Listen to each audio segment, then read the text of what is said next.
All right, everybody, what is going on? Good afternoon. Happy Saturday. It is time to talk some strategy. I've spent the last few days laying out the options for the Seattle Seahawks in terms of clearing salary cap space for 2026. Now we're going to go ahead and implement some of the things that I have suggested in what I previously called the off-season path that I would choose if it were up to me. Now, one thing I want to say, this is not the only way to play this.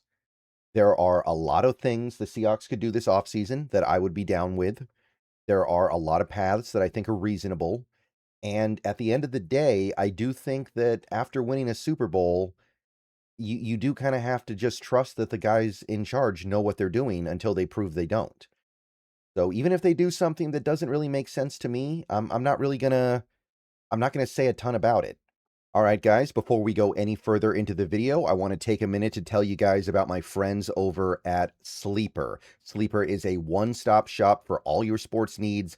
Download the app to your phone. You can celebrate and chat about sports in real time with other users. You can get scores, news, and alerts with blazing fast speed. And you can play in daily fantasy leagues and win real money on picks contests. So enjoy sports together. Download Sleeper today, and don't forget to use my promo code SBN for up to a $100 match on your first deposit. Plus, they currently have a free $20 entry, no deposit required, just make an account. Terms and conditions do apply. See Sleeper's terms of use for details. Currently operational in over 25 states and growing. So check out Sleeper and have fun with sports this year. All right, so that's number one. Number two, I will admit that yesterday's contract guarantees that went through kind of sort of limited my options here. If I had made this video 2 days ago, I would have had more. But in light of several veteran Seahawks getting some of their contracts for 2026 guaranteed, it no longer makes sense to even pretend that that's a realistic option. Like, I will admit that if it were up to me, I would have released Cooper Kupp, and I may have released Jaron Reed. That one is a little bit more complicated to me, but I would have let Cooper Kupp go. And the reason why is quite simply I don't want to lose Rashid Shaheed because I kept Cooper Kupp. Shaheed is a player who should be good in the NFL for several more years. Cooper Kupp, this is probably his last dance. I don't want to lose a player that's going to be good for years for a player that has 1 year left, but not an option anymore. So with that in mind, let's take a look at some of the things that we can do. Now, according to Over the Cap, I got the number from Over the Cap here. The Seahawks' current cap space is about 72.25 million. And that is one thing to keep in mind here. We don't have to do anything crazy because we have a lot of cap space. So maybe if we had a lot less cap space, like maybe if we had 22 million, maybe we would have let Cooper Kupp go. Maybe we would have let Jaron Reed go. But we can afford to keep these guys. Unlike probably a lot of the other good teams out there, right? A lot of the other good teams probably would have to make those tough calls. We don't have to do that right now, so I understand it. But anyway, so that's the number that I'm working with right now. It may not be exactly accurate, but it's pretty close. So here's what I would do, and this is just going to be the first few steps. This is just how I would clear cap space going into 2026. First thing I'm doing is let me go ahead and clear this, releasing Uchenna Nwosu. And I do feel bad about this one because I would like him back, but I cannot justify bringing him back at that salary. He's due about 20 million this year. And here's the thing for me with Uchenna Nwosu. He played really well early in the season, and then as the year went on, he got worse and worse.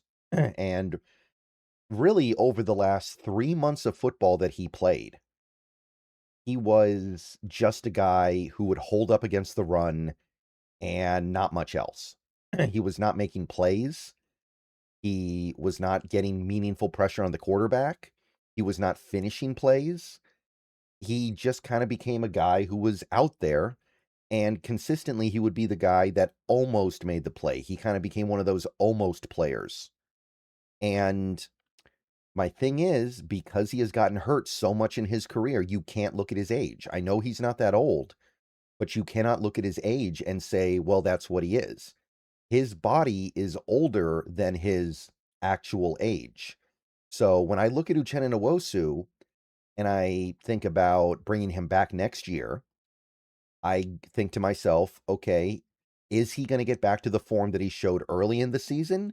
Or is he going to be the player that we saw late in the season for the whole year? I think the latter is more likely. So I can't give that $20 million, so I got to let him go. And what that is doing for me is freeing up about $11.5 million. So I'm pretty confident I can find an edge rusher that can hold up against the run and not do too much else for less than 11.5 million. So you got to move on. Now, the next one I am going to do, we're not going to release any more players. There's nobody else you can really release. I am redoing the Ernest Jones contract. And it's not going to be huge. It's not a big deal. And one thing I should say, as a general rule, players do not care about their deals getting restructured because it doesn't affect them. It only affects the salary cap. It has no effect on the player. I don't even think it changes when they get their money. So there would be no reason for Ernest Jones to have a problem with this. All this would do is take a little bit of his cap hit from 2026 and push it into 2027. Now, a full restructure of Ernest Jones is going to free up 3.3 approximately million dollars. It's not a lot, but at the same time, there isn't really a lot else this team can do that makes sense in terms of restructuring. I look at the other options. The players that we can restructure are either too old or there isn't any real good reason to do it. Maybe Abe Lucas. That's the only other one that makes any sense to me. So I am going to redo Ernest Jones. There's no reason not to. It's not a lot of money, but $3.3 million pays for most of your rookie class because we have very low picks and we don't have that many. So I'm redoing Ernest Jones. That's step number 2. Next thing I'm doing is I am extending Leonard Williams. He's entering the last year of his deal. I don't think he's going to stand for that. And I don't think the team wants him on the last year of his deal because that last year of his deal has a cap hit of nearly $30 million. So I proposed yesterday, add 2 years, add 52 million. You get to that. So 2 years, 52. That makes the deal effectively something along the lines of 3 years, 81 million. And you can get that first year cap hit down significantly lower than 30 million. I think you're looking at something along the lines of 20 million conservatively. Now, I believe that that means you're saving about 9.6 million. It's possible that the bonus money eats into some of those savings, but if that's the case, you can just push the money out further down the line of the contract. You can even do some void years way down the line and you can make it work out. The point is, extending Leonard Williams should be saving you about $10 million for the 2026 season. One way or the other, you can make that work. And I'm not worried about Big Cat at all. I think he's still a very good player, and he should be good for several more years. The only concern with Leonard Williams is that he'll want to retire, and the only reason why he would want to retire would just be that he wants to retire. He's not old, he's not breaking down, he's not slipping in his play. There's no reason for him to want to retire unless he just is like, I'm not feeling it anymore. So if you give him that extension, you're hoping he gives you 2 more years at least, and I think we're going to get at least that. And one last extension here. I'm extending Jason Myers. I think you have to do it. I will admit I'm not the biggest fan of having the highest paid kicker in the league, but at the same time, I think having a good kicker is valuable to this team, and you have to reward somebody who did as good as Myers did in 2026. I think you're obligated to, even if it's kind of sort of not the way I would approach building a team. even I would be compelled to do this. So Myers is currently on like a $7.25 million cap hit for 2026. An extension of like 3 years and 19.5 million gives you the opportunity to push that money out, and you can get that cap hit down significantly lower and save about 2.75 million. And you could get that lower if you wanted to, but you don't need to. I think 2.75 is fine. Again, the bonus money might eat into your savings a little bit, but if that happens, then you can push the money out further. You can do void years. There are plenty of ways to make it work. The NFL enables all this stuff pretty readily. Okay, so those are the only 4 things I'm doing, right? Like I said, I would have released Cooper Kupp, not going to do that now. Would have probably released Jaron Reed, not going to do that now. I think that you could have maybe had a conversation about 1 or 2 other things, but this is all I'm going to do for now. If the Seahawks get to the midseason point next year and they're really, really good and they want to make a trade, but they don't have money, then they can restructure somebody else. Excuse me.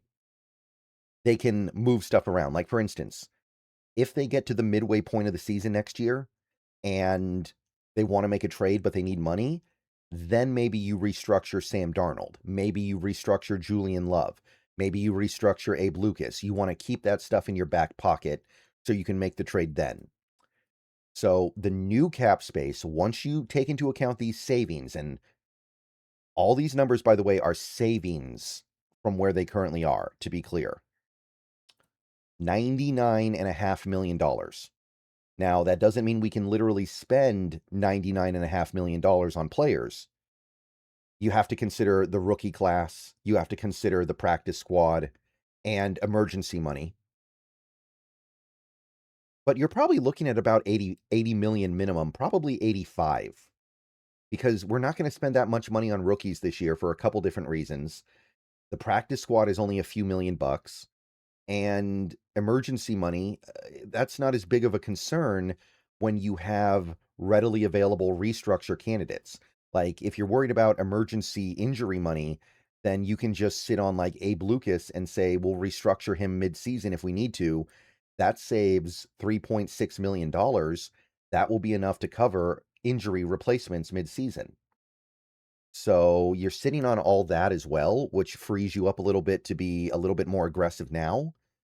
But yeah, with those 4 moves, I can get the Seahawks to almost $100 million in cap space with bullets left in the chamber. To be clear, I did not exhaust every option to get every dollar I could. To me, this is just stuff that is kind of common sense. All right, so that is part 1 of my offseason path.